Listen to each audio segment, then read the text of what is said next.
pada fase pembibitan yang kami pelajari menggunakan metode double stage, yakni pre-nursery dan main-nursery. Pre-nursery sendiri adalah tahapan kecambah kelapa sawit ditanam di polybag kecil dan disusun di bedengan. Untuk satu bedengan berisi 990 sampai 1000 polybag dengan jarak antar bedengan 60 cm. Kemudian untuk ukuran polybag menggunakan ukuran 14 x 22 cm.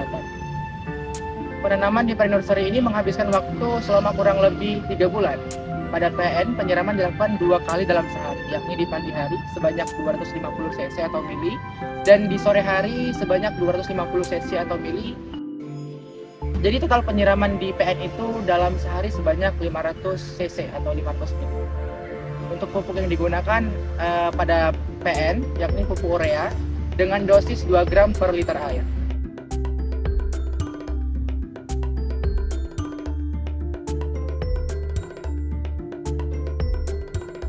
Kemudian pada fase main nursery, yakni fase lanjutan setelah fase pre-nursery atau fase sebelumnya, umumnya usia tanaman pada MN ini berkisar 4-12 bulan. Untuk 1 hektar lahan MN berisi kurang lebih 12.500 bibit kelapa sawit, disusun berdasarkan pancang mata 5 dengan jarak 90 x 90 x 90 cm, menggunakan polybag berukuran 60 x 45 cm. Pada main nursery ini, penyiraman dalam sehari menghabiskan 2 liter air dengan pembagian pagi hari sebanyak 1 liter dan sore hari sebanyak 1 liter air. Di main nursery juga tentunya dilakukan pemupukan dengan menggunakan 3 jenis pupuk, yakni NPK 12, NPK 15, dan Dolotur.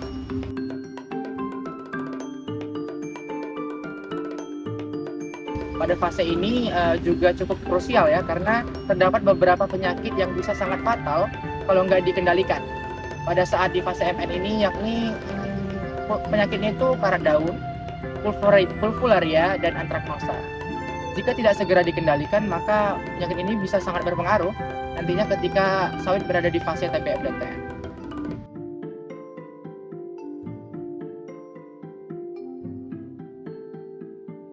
Pada TBM sendiri kami melakukan beberapa macam kegiatan. Pertama kali kami melakukan kegiatan penyusunan tangan pos, yaitu tangan kosong. Adapun kegiatan yang dilakukan untuk menjadi pupuk alami pada tanaman, kemudian juga sebagai penetrasi tingkat kemasaman dalam tanah.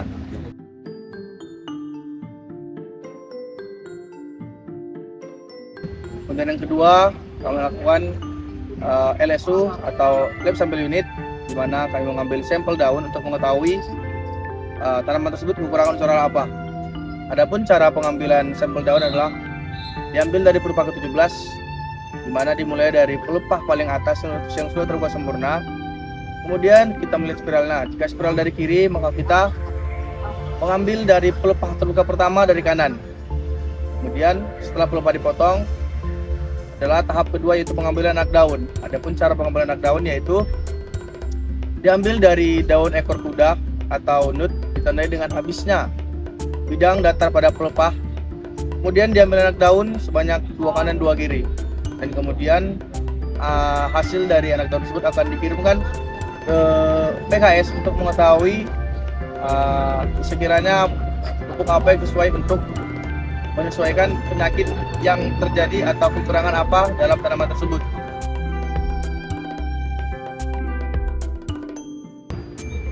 Kemudian yang ketiga, kami melakukan anafek atau analisis vegetasi gulma, di mana kegiatan ini bertujuan untuk mengetahui serangan gulma apa yang paling dominan terhadap tanaman kelapa sawit.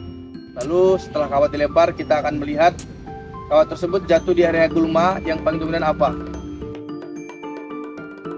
Setelah diketahui jumlah gulma apa yang paling dominan pada tanaman kelapa sawit, barulah kemudian dilakukan penyemprotan.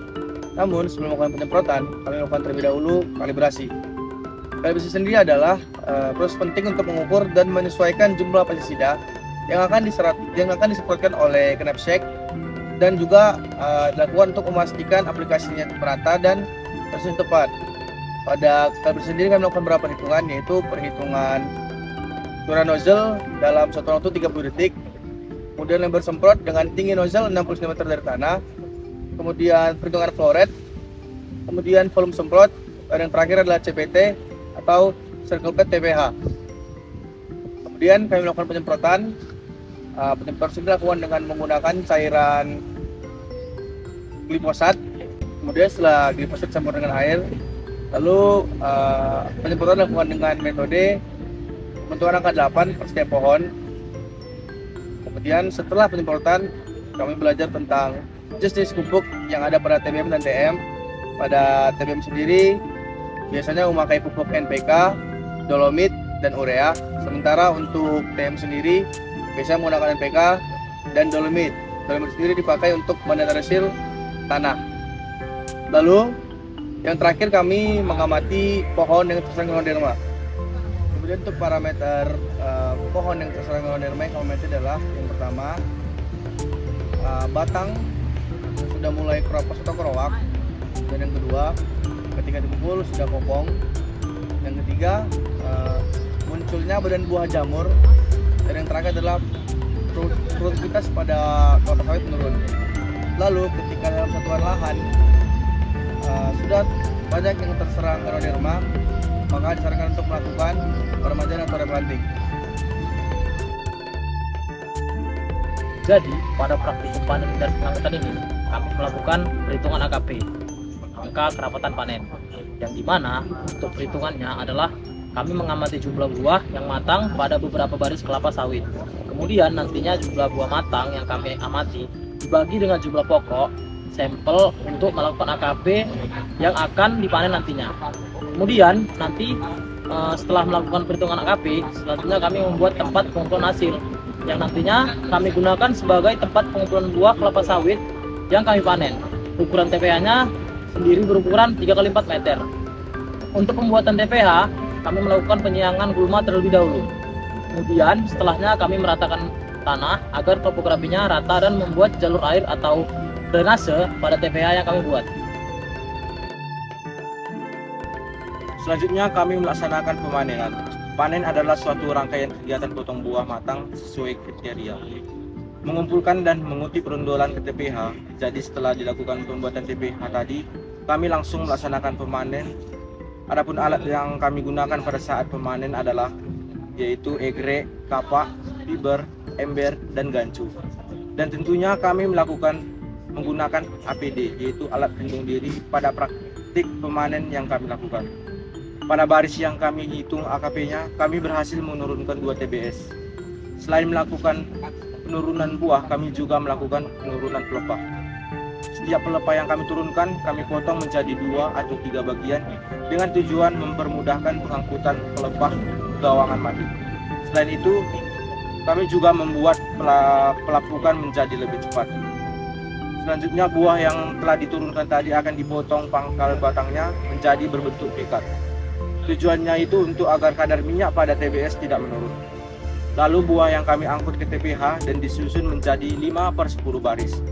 Selanjutnya dilakukan pengangkutan menggunakan hardtop menuju TPH utama.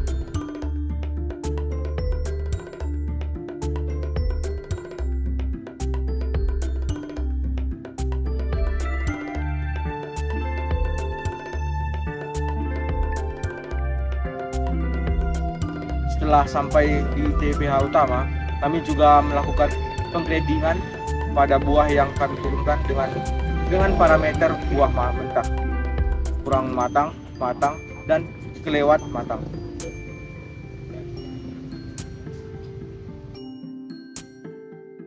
Peremajaan atau replanting adalah suatu kegiatan membongkar pokok kelapa sawit yang memenuhi syarat umur tanaman, baik itu tinggi tanaman, produksi, dan populasinya. Kemudian, menanam kembali dengan pokok sawit baru sebagai pengganti pada suatu areal yang sudah ditetapkan. Syarat pelaksanaan replanting sebagai berikut, misalnya itu umur tanaman sudah lebih dari 25 tahun, tinggi tanaman lebih dari 13 meter, produksi per tahun kurang dari 14 ton, dan populasi per hektar itu di bawah 100 pokok. Avenza Maps adalah aplikasi peta berbasis GPS yang digunakan untuk sensus kelapa sawit. Gunanya itu untuk menentukan lokasi, memetakan blok kebun, dan menandai posisi. Setiap pohon secara akurat langsung di lapangan tanpa perlu koneksi internet. Aplikasi ini sangat membantu pencatatan data seperti jumlah pohon, kondisi tanaman, dan titik sensus secara lebih cepat dan presisi. kita menguasai Avenza terlebih dahulu.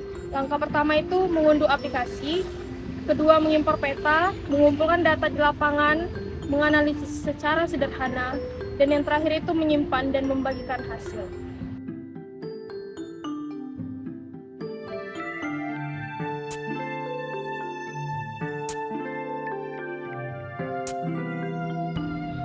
Yang selanjutnya itu adalah pemancangan kelapa sawit.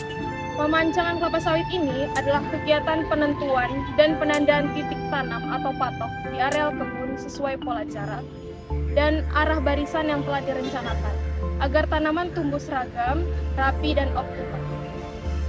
Syarat pemancangan kelapa sawit: pemancangan dikatakan baik jika memenuhi syarat jarak tanam sesuai rekomendasi, umumnya itu 9 meter x 9 meter x 9 meter, sistem segitiga sama sisi.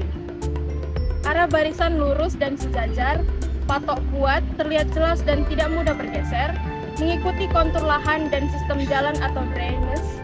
Titik tanam tidak berada di parit, jalan atau area terlarang. Sebagai berikut beberapa penjelasan tambahan, yaitu jalan utama, yaitu jalan induk untuk transportasi TBS dan alat berat. Selanjutnya jalan koleksi, penghubung jalan produksi ke jalan utama. Jalan produksi yaitu jalan dalam blok untuk mengangkut hasil panen. Terakhir itu jalan pikul, jalan kecil untuk pemanen memikul TBS dan TPH. Saya Azizur Hadi. Saya Samuel Galingging. Saya Ibra Abong Nalu. Saya Mitra Tonang. Saya Anastasia Borutinja. Kami kelompok 4 Sriwijaya pamit undur diri dari video ini. Sriwijaya Jaya, jaya, jaya, Onda tak bilang dah bayar.